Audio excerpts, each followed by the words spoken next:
Hello बच्चों, मैं Usha Sharma Victorious International School Atrauli Aligarh से।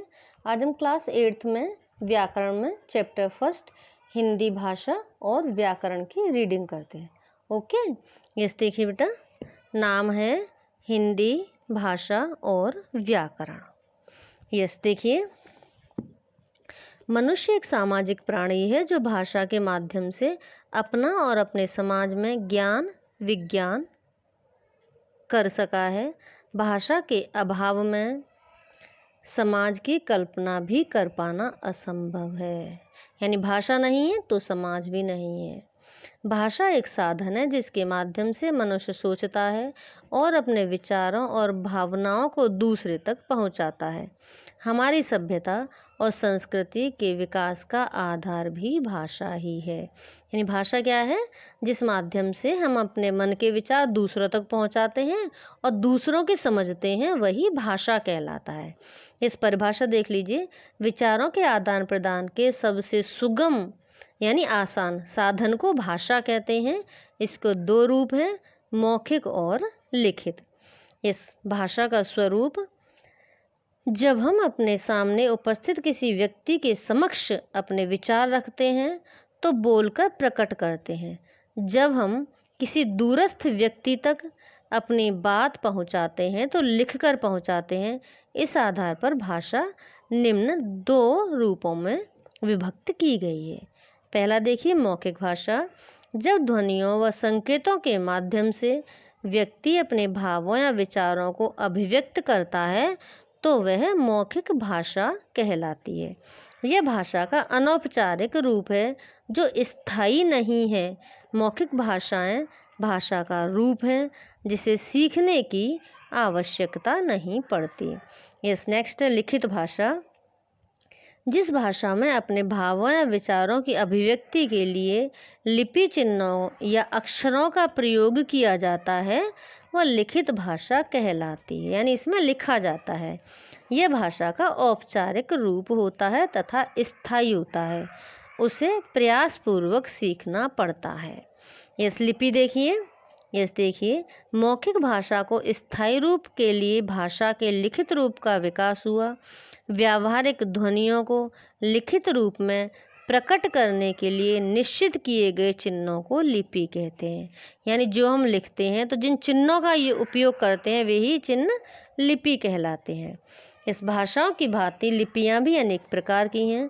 संसार की विभिन्न भाषाएं अलग अलग लिपियों में लिखी जाती हैं। हिंदी, मराठी, नेपाली, संस्कृत भाषाएं देवनागरी लिपि में लिखी जाती हैं। देवनागरी का विकास ब्राह्मी लिपि से हुआ है। यस देखिए, कुछ भाषाएं और लिपियां इस प्रकार हैं: हिंदी, संस्कृत, मराठी, नेपाली, देवनागरी, अंग्रेजी, रोमन, उर्दू, फारसी, पंजाबी, गुरमुखी। यस ये है नीचे। ध्यान रखिए, केवल फारसी ही ऐसी लिपि है जो दाईं ओर बाईं ओर को लिखी जाती है। जो दाईं और बाईं ओर को लिखी जाती है। दाईं ओर से है बेटा, यहाँ पे से लगा लीजिए। दाईं से बाईं ओर लिखा जाता है। ओके, यस देखिए, भाषा और बोली। सीमित क्षेत्रों में बोली जाने वाली भाषा के रूप को बोली कहा जाता है। अर्थात स्थानीय व्यवहार में अल्प विकसित रूप में प्रयुक्त होने वाली भाषा बोली कहलाती है। बोली का कोई लिखित रूप नहीं होता है। भाषा का क्षेत्र विस्तृत होता है जबकि बोली का क्षेत्र सीमित होता है। जैसे देखिए, हिंदी भाषा एक महत्वपूर्ण भाषा है। हिंदी भाषा भारत के सभी राज्यों तथा विश्वविद्यालयों में किसी न किसी रूप में पढ़ाई जाती है। इसका प्रयोग मातृभाषा के रूप में, क्षेत्रीय भाषा के रूप में तथा संपर्क भाषा के रूप में किया जाता है। अब देखिए, मानक हिंदी। हिंदी का वह रूप जो हिंदी की पुस्तकों, समाचार पत्र पत्रिकाओं, आकाशवाणी तथा दूरदर्शन पर प्रयुक्त किया जाता है, उसका मानक रूप कहलाता है। अब देखिए, राजभाषा हिंदी। 14 सितंबर 1949 को भारतीय संविधान सभा ने हिंदी को भारत संघ की राजभाषा के रूप में स्वीकार किया। आज हिंदी हमारी राजभाषा है। भाषा और व्याकरण, इस प्रत्येक भाषा की अपनी व्यवस्था तथा नियम होते हैं। भाषा के शुद्ध ज्ञान के लिए हम इन नियमों की जानकारी होना तथा पालन करना आवश्यक होता है। व्याकरण हमें इन नियमों की जानकारी प्रदान करता है, यानी व्याकरण से हम सही लिखना, पढ़ना और बोलना सीखते हैं। व्याकरण वह शास्त्र है, शास्त्र कर लीजिए शस्त्र से, जिसकी सहायता से हम भाषा को शुद्ध पढ़ने, लिखने तथा बोलने का ज्ञान प्राप्त करते हैं।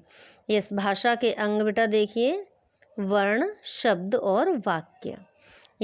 इसी आधार पर व्याकरण के 3 अंग माने जाते हैं: वर्ण विचार, शब्द विचार और वाक्य विचार। वर्ण विचार भाषा के वर्णों अथवा अक्षरों के रूप, उच्चारण तथा एक दूसरे से संयुक्त करने के नियम वर्ण विचार में आते हैं। नेक्स्ट है शब्द विचार। शब्दों की बनावट के रूप, भेद और प्रयोग के नियम शब्द विचार में मिलते हैं। वाक्य विचार, वाक्यों की बनावट के नियम वाक्य विचार में दिए जाते हैं। तो बेटा आपका ये चैप्टर कंप्लीट हुआ। सो आप इसे पढ़ लीजिए, समझ लीजिए और क्वेश्चन आंसर लर्न कर लीजिए। सो बाय बेटा।